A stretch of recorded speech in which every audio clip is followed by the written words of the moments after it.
اعوذ باللہ من الشیطان الرجیم بسم اللہ الرحمن الرحیم قال رب أنى يكون لي غلام وقد بلغني الكبر وامرأتي عاقر قال كذلك الله يفعل ما يشاء قال رب اجعل لي آية قال آيتك ألا تكلم الناس 3 أيام إلا رمزا واذكر ربك كثيرا وسبح بالعشي والإبكار.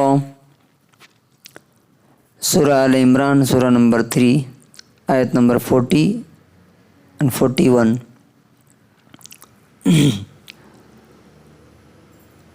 زکریہ علیہ السلام نے کہا، اے میرے رب، میرے یہاں بیٹا کیسے پیدا ہوگا جبکہ میں تو بوڑھا ہو چکا ہوں اور میری بیوی بانجھ ہے، کوئی اولاد نہیں اسے. فرشتے نے کہا، ایسا ہی ہوگا، اللہ جو چاہتا ہے وہ کر دیتا ہے. پھر اس نے کہا، اے میرے رب، میرے لیے کوئی نشانی متعین کر دیجیے.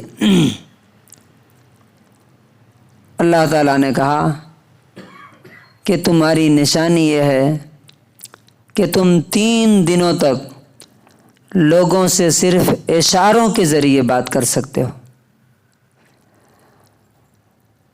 اور اپنے رب کو خوب زیادہ یاد کیا کرو اور شام اور صبح اس کی پاکی بیان کرو. He said, My Lord, how shall I have a son when I have reached old age and my wife is barren? The angel said, Such is Allah, He does what He wills. He said, My Lord, make for me a sign. He said, Your sign is that you will not be able to speak to the people for 3 days except by gesture. And remember your Lord much and exalt Him with praise in evening and morning. اب یہاں پر اللہ تعالیٰ ہمیں اس واقعے کے ذریعے کیا سکھانا چاہتا ہے؟ کس کی بات چل رہی ہے؟ یہ زکریہ علیہ السلام کی. کیا بات چل رہی ہے؟ 120 سال کی عمر ہو گئی ہے. عورت جو ہے 98 ایئرس کی ہے. اس وقت عمریں زیادہ ہوتی تھی نا، ایج زیادہ ہوتے تھے. بچہ نہیں ہے. اللہ سے دعا کر رہے ہیں بچہ دیجیے. اب بچے کی خوشخبری مل گئی، گڈ نیوز مل گئی کہ بچہ ہوگا. لیکن انسان ہے، اس کی نظر اسباب پہ ہوتی ہے، یعنی ریزنز پہ، سورسز پہ، کہ یہ نہیں ہے تو یہ کیسا ہوگا. اب فار ایگزامپل پانی کہیں دکھ نہیں رہا تو کہاں سے پانی آئے گا، ہے نا.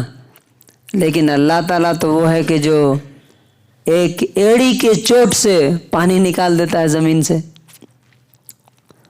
حضرت اسماعیل علیہ السلام کے ساتھ ہوا نا. تو انسان سامنے کی چیزیں دیکھتا ہے. اب بچہ پیدا ہونے کے لیے کیا چیز چاہیے؟ ایک تو انسان جوان ہو، دوسرا بیوی اس کے لائق ہو. یہ دونوں میں سے کوئی چیز نہیں ہے. تو آپ پوچھ رہے ہیں کہ اے اللہ یہ کیسے ہوگا؟ ہوتا ہے نا، حیرت کے ساتھ انسان کی عقل ایک لمیٹڈ ہے. پوچھتا ہے کہ اے اللہ، نہ میں جوان ہوں نہ میری بیوی بچہ دینے کے لائق ہے، بچہ کہاں سے ہوگا، کیسے ہوگا؟ تو اللہ تعالیٰ کیا جواب دیتا ہے؟ کیا سکھا رہا ہے ہم کو یہاں یہ بیان کر کے؟ تم ظاہری اور دکھنے والی چیزوں پر نظر رکھنے کے بجائے اس خدا پر نظر رکھو جس نے ان چیزوں کو ذریعہ بنایا ہے۔ جو خدا ماں کے پیٹ میں بچہ پیدا کرنے کا سسٹم بنایا ہے، وہ خدا ایسے نہیں پیدا کر سکتا ہے۔ اسی نے تو مٹی سے انسان بنا کر کے اس میں روح پھونک دی، کہاں وہاں ماں باپ آئے تھے؟ تو کہا کذالک اللہ، اللہ ایسے ہی ہے۔ اللہ تبارک و تعالی یفعل ما یشاء، جو چاہتا ہے کر دیتا ہے۔ اب بڑھاپے میں تم کو اولاد دینے کا فیصلہ کر لیا اس نے، تو کیا کرے گا؟ دے دے گا، بات ختم۔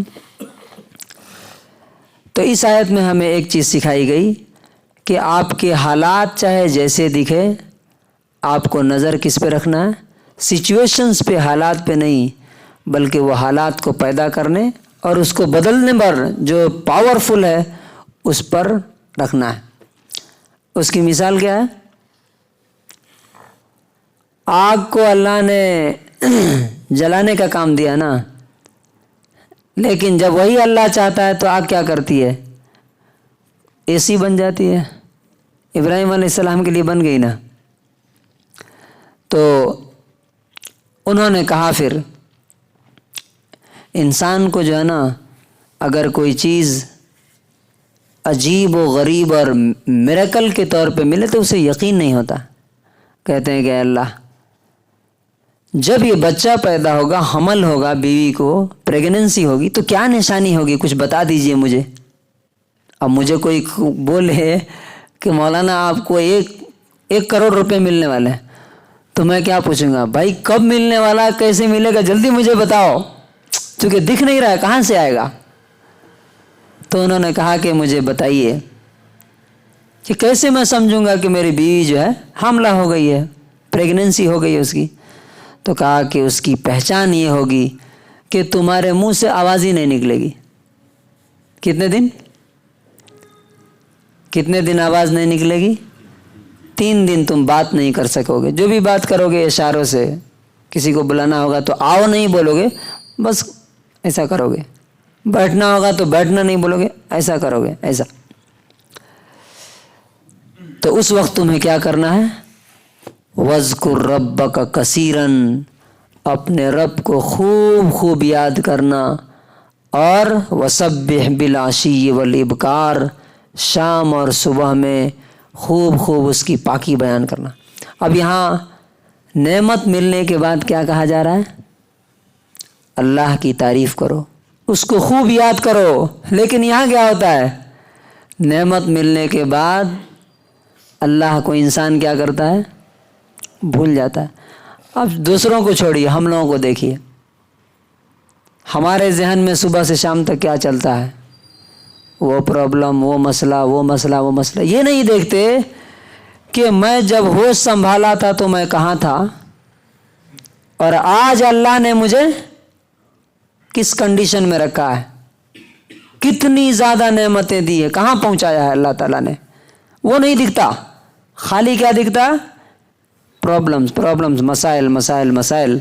نتیجہ کیا ہے؟ پھر اللہ تعالیٰ بھی چھین لیتا ہے۔ تو اللہ تعالیٰ یہاں پہ کیا سبق دے رہا ہے کہ جب نعمت مل جائے تو اللہ کی تعریف، اللہ اکبر، سبحان اللہ، الحمدللہ، اے اللہ تیرا شکر ہے، تیرا احسان ہے کہ تو نے ہمیں نعمتیں دی ہے۔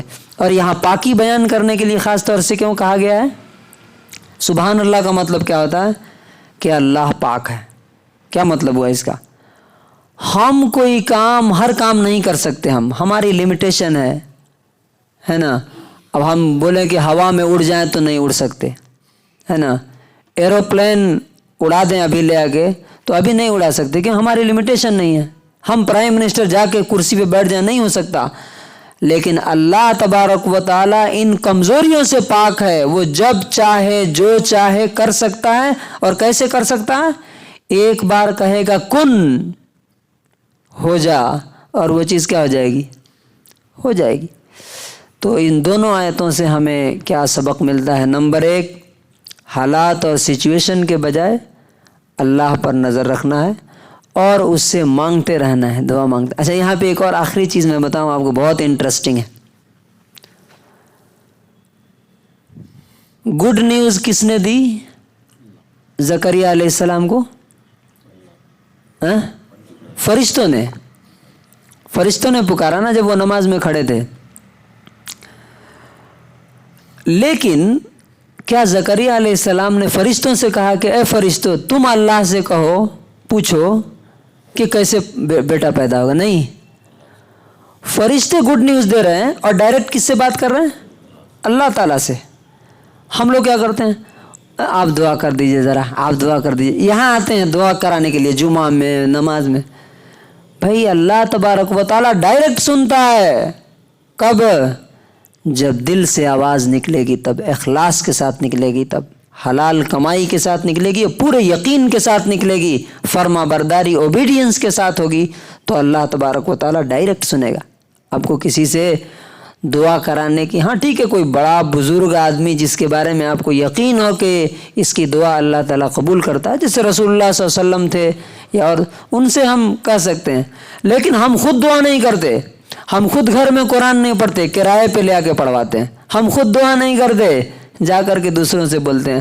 اللہ تبارک و تعالیٰ وہ بے دل سے مانگی ہوئی دعائیں قبول نہیں کرتا ہے۔ تو اللہ تعالیٰ ہمیں اس سے ہمیشہ امید رکھنے اور اس سے ہمیشہ کنیکٹڈ رہ کر کے اس سے دعا کرنے کی توفیق نصیب فرمائے۔ سبحان اللہ۔